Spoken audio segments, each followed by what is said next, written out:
I am Luciana Hartwin. Welcome to the Lilith verse.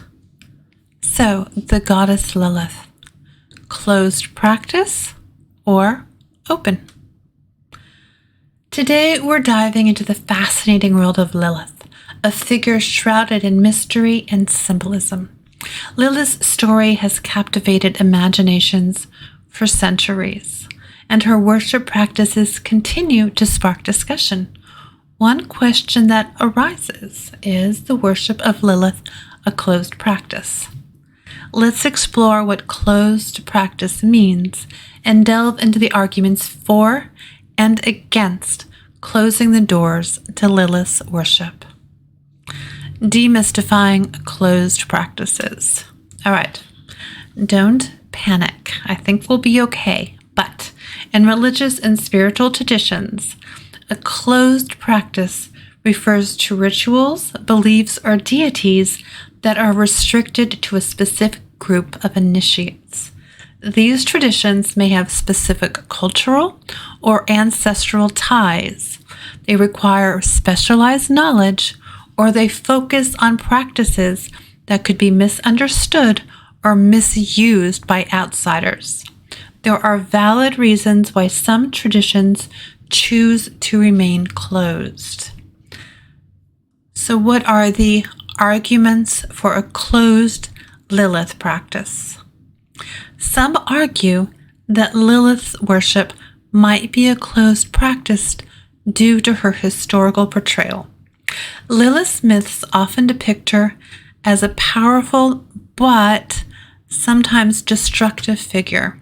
Concern exists that those unfamiliar with her complexities might misinterpret her essence and engage in practices that are harmful or disrespectful. Some traditions with established Lilith worship practices might view them as cultural or ancestral heritage, best preserved within their specific lineages. I've also heard it suggested that Lilith worship should be limited to those with a background in Jewish mysticism.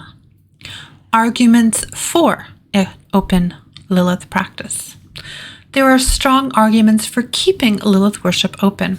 Firstly, the historical record surrounding Lilith is fragmented and open to interpretation. Lilith's story has been demonized and distorted. So reclaiming her narrative through open worship can be a powerful act of empowerment. Second, the concept of the divine feminine is universal, and Lilith resonates with many who seek a connection to this powerful energy. Limiting access to her worship could exclude those who feel a genuine calling. Beyond closed or open, a spectrum of practice. Perhaps the most important takeaway is that the worship of Lilith doesn't have to be a binary choice between closed and open. There can be a spectrum of practice.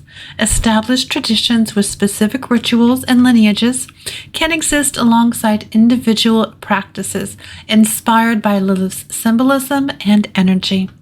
Respectful research, open dialogue, and a focus on personal connection with Lilith can create a rich tapestry of worship practices. There is no one way to do any of this. Considering cultural context. It's also crucial to consider cultural context.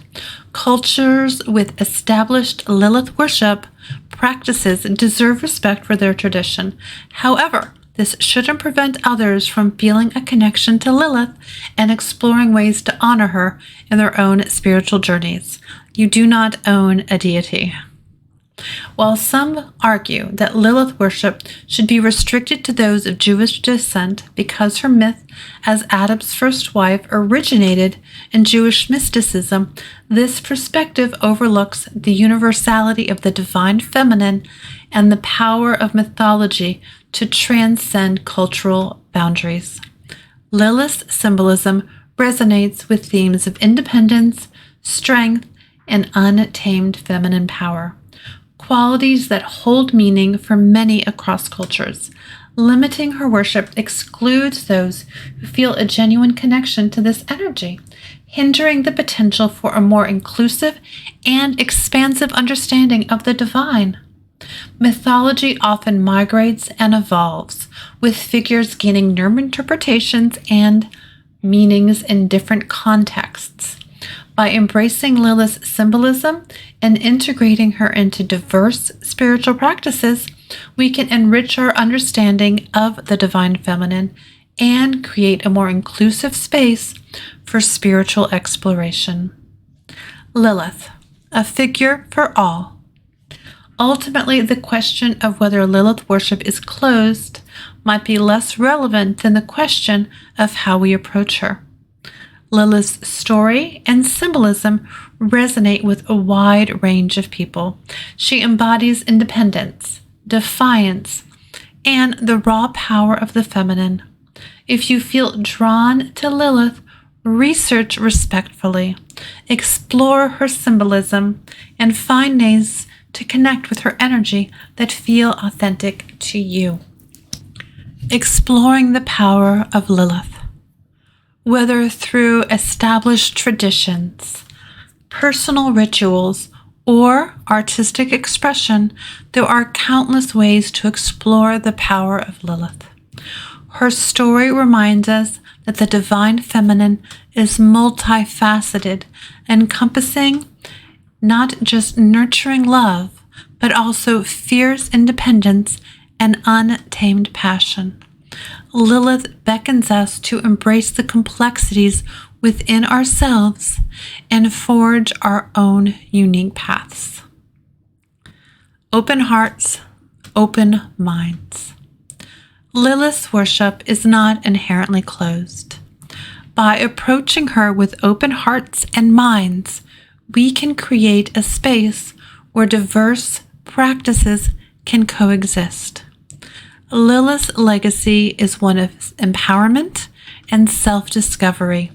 Let's honor her by allowing her worship to evolve and inspire a new generation of seekers. So, do you feel drawn to the figure of Lilith? Do you feel it matters whether she was an ancient Mesopotamian demon or strictly a figure of Jewish mysticism? What aspects of her story resonate with you? I would love to hear more. Share your comments and thoughts down below. And if you're interested in learning more, then please make suggestions. I am always happy to do research on a video on a specific topic. All right, so if you found value here, please share, like, comment, and subscribe. I have been Luciana Hartwin. Thank you for joining me today here in the Lilithverse.